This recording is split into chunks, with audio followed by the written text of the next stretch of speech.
So today we're going to be dry lining this little van, shelving along this side, shelving along that side, and a pull-out bucket. It's an alarm van, so it's going to have loads of little batteries, so I need to create a little box for that. I've got 4 sheets of 18mm ply.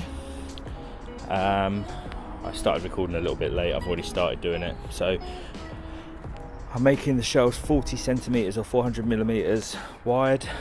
I've just started marking up where the shelves are going to be. Probably become more obvious as I start to assemble it. I'll route it all at the end, put some little lips at the front so nothing falls out. But yeah, here you go. Any questions, please write a comment below and I'll try and answer it for you.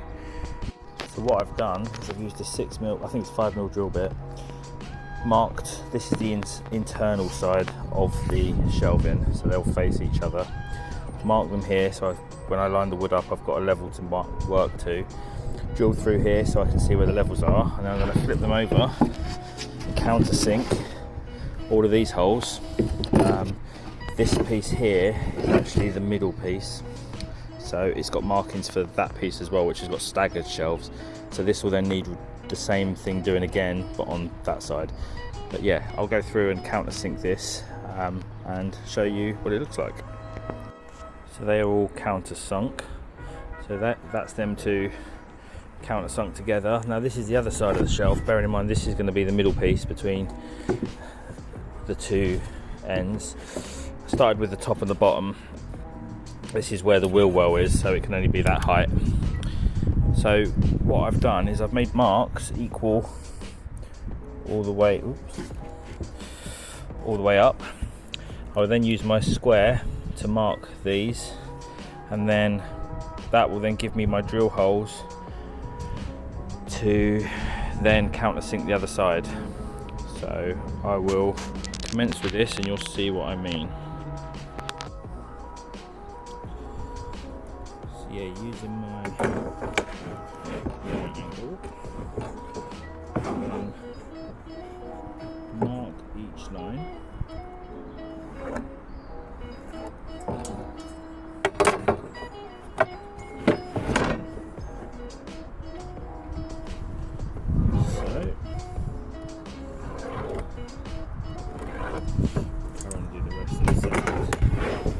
Them match. Then what I do, mark 6cm in. This is for one of the drill holes, so it all looks nice and uniform. Do that the other side.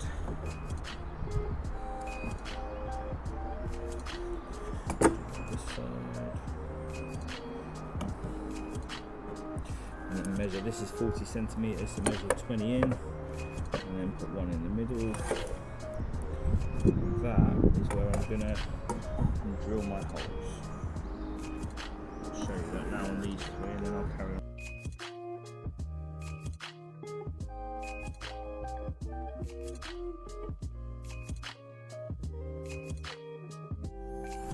So now it's time to start assembling the shelves.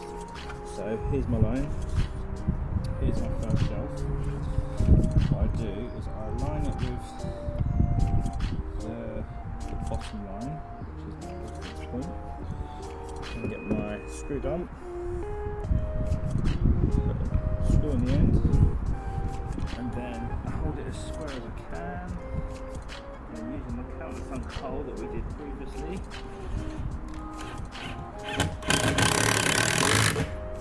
There you go. That's now held. Put the other 2 screws in, and then do the top. One more to put on.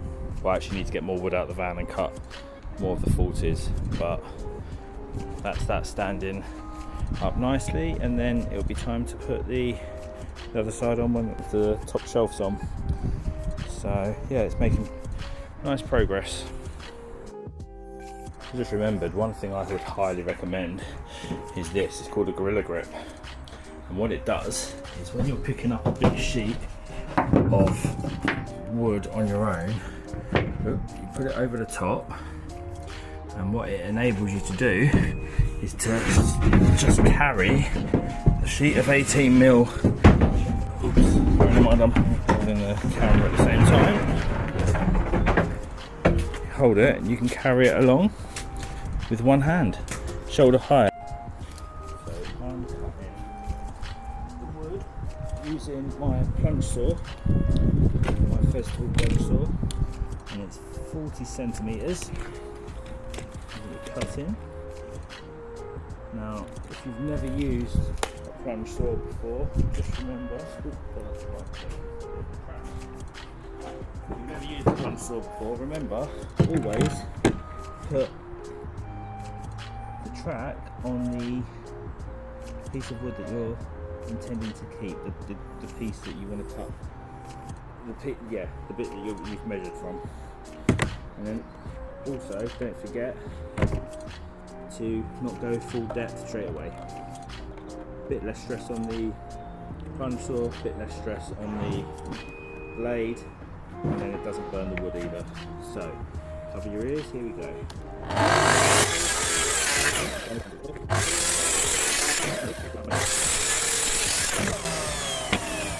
Simple as that, nice clean cut, 40 centimetres.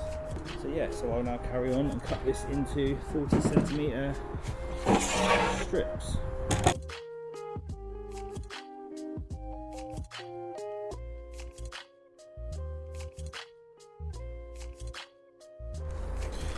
So, shelf is back on the table.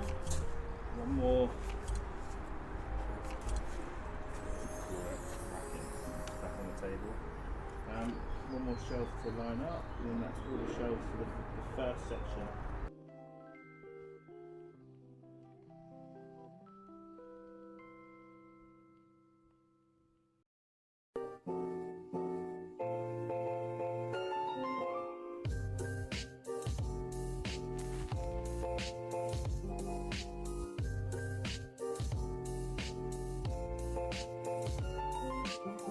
There we go. For anyone that didn't have understanding how that was going to fit, actually I've got it facing the wrong way because this edge needs to be facing inwards, because that's the lines for the next set of shelves that are going to go the other side.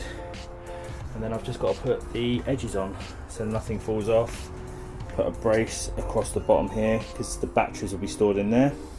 So yeah, brace along there, one on the back as well so nothing falls out.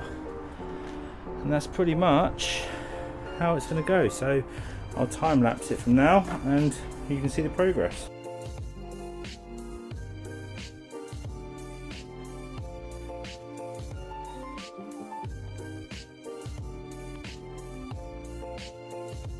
It's time to make the edge of the shelves so nothing can fall off.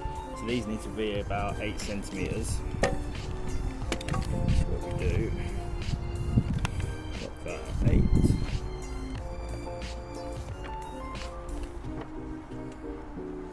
And then back, drop that in. That'll give me my 8 centimetre cuts, and I'll just run the wood through and through and through. I've already cut it to 1 metre long, which is the width of the shelves. And then I'll nail that in.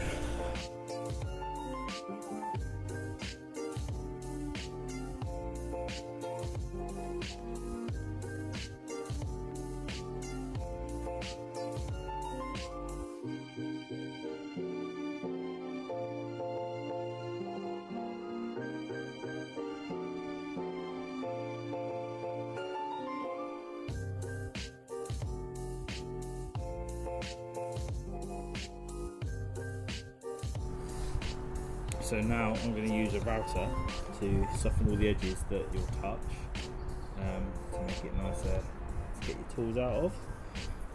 So I'll time lapse this and you can watch it. But yeah, I've just got a soft circular end in my little Bosch palm router.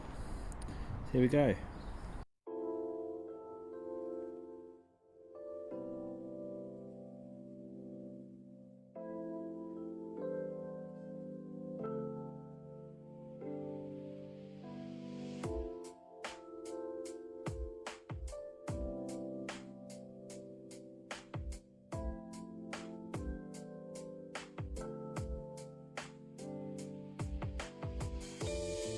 So we're a bit late in the day now, but I have finished.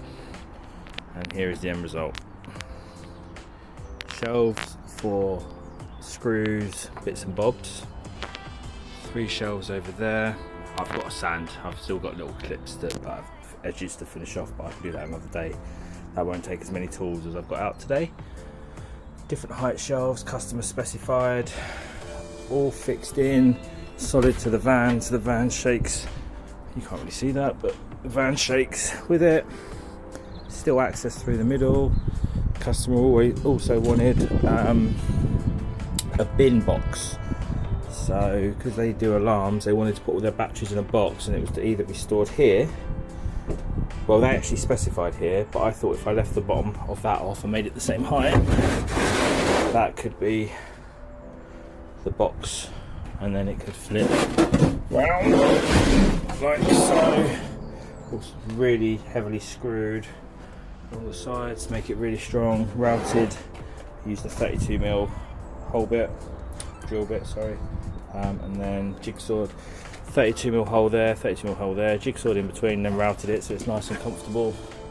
But all of this will be sanded tomorrow and hoovered out, ready to hand back. But yeah, not a bad day's work. Oh, well, I've got to fit an LED strip along the middle, which will just make it nice and easy to access what they need to when they need to. But yeah, hope you've enjoyed the video. Like and subscribe. I'm going to start doing more videos of what I get up to through the day, not just car stuff. So I've got a leather seat I'm going to dye as well. That's turned out pretty well. Actually, I'll give you a quick taste of that, just in case it's something you might want to see. So I was given this lovely red leather seat, but as you can see, it doesn't really match much of the decor in here. So I had a practice the other day, and I managed to turn the footstool, which was exactly the same, into that. I've used it for a week to make sure it wears well, which it does. So now I'm going to carry on with that. So for a video on that in the future. Anyway, like, share, subscribe, comment, anything that interacts, and I will reply and keep posting content. Thank you.